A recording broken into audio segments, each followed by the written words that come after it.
الزمالك يتخطى مودرن سبورت بهدفين مقابل هدف. طبعا غلطة من الونش. تعالوا نتفرج الأول بس على الجون العالمي بتاع اللاعب البرازيلي خوان الفيرا. جون جميل جدا بيحطه وبيبتدي معاه لقاءات الزمالك. الكلام النهارده كتير جدا في مباراة الزمالك ومودرن سبورت. المباراة ابتدت زي ما انا كنت متوقع وزي ما التشكيل المتوقع والتشكيل المثالي اللي بدأ بيه المباراة. بدأ المباراة بأربعة ورا قدامهم ثلاثة. لعب بمحمد شحاتة في نص الملعب قدامه عبد الله السعيد وناصر ماهر. لعب بالثلاثة الهجومي اللي أنا قلت عليهم. لعب بشيكو بانزا ولعب بآدم بعدي دباغ وخوان الفيرا. ابتدى اللقاء وعمل كل حاجة صح، ولكن في الشوط الثاني تبديلات غريبة، تبديلات ما فهمتهاش. انت ليه طلعت شحاتة؟ ليه طلعت محمد شحاتة؟ ده اولا. ثانيا سايب ناصر ماهر وسايب عبد الله السعيد ليه في قلب الملعب وهما شكلهم خلاص مش قادرين. عملوا كذا باصة غلط كانت ممكن تأدي هدف تاني في الزمالك. سايبهم ليه؟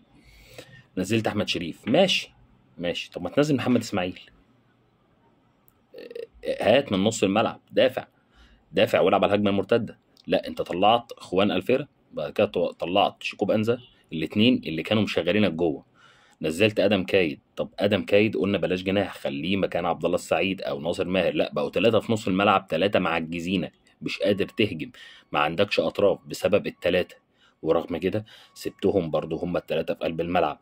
انانيه ناصر ماهر وان عايز يثبت نفسه. انت مش محتاج تثبت نفسك يا ناصر ماهر، انت لاعب ولاعب كويس جدا. فانت خلاص الكرة جات لك وانت 2-1، ما تحطها للواد يا عم، ما تحطها للواد اللي احنا مش فاهمين ده برازيلي ولا منين. ده تحس ان هو من مواليد 100 عقبه. الواد مع كل كوره يروح للجمهور ويزعق انت ايه؟ انت منين؟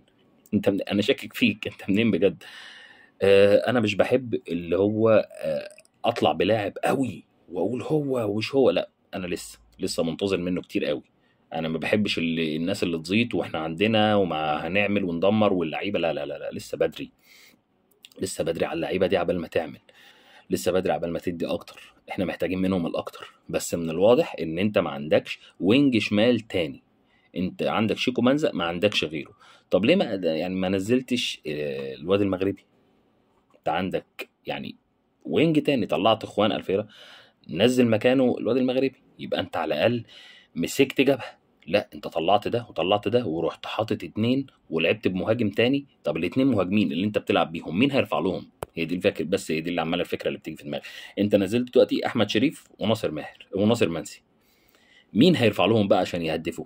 مفيش حد. بيضطروا الاتنين ينزلوا نص الملعب وياخدوا الكوره ويروحوا، انت كده بودي مهاجمين على مهاجمين على مدافعين. وخصوصا ان ناصر منسي بيلعب بالدماغ، فانت ما عندكش دي.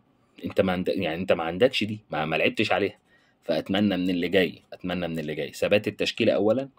ثانيا نخلي بالنا من التبديلات. ثالثا نشغل شويه الناس اللي في نص الملعب. يعني ده انا دلوقتي شفت ناصر ماهر تعب، اطلع. شفت عبد الله السعيد تعب، اطلع. مش لازم افضل حاططهم لغايه اخر دقيقه، لان هم بيتعبوا، ولما بيتعبوا بيغلطوا، ولما بيغلطوا بتيجي علينا كوارث.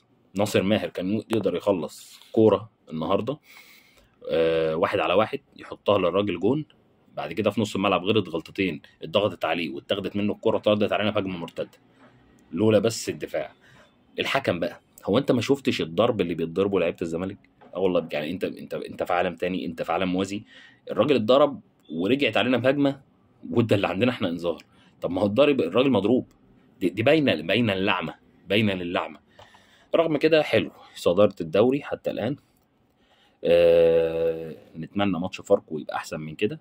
ثبات التشكيله هيدي لعب ورواقه اعلى من كده بكتير. اهم حاجه تثبت بالتشكيله، التبديلات تكون معروفه ومفهومه بس، ولا اكتر ولا اقل. اللي يتعب يطلع، ما افضلش حاطه في نص الملعب وزانق بيه الدنيا كلها. مبروك للزمالك وجماهير الزمالك.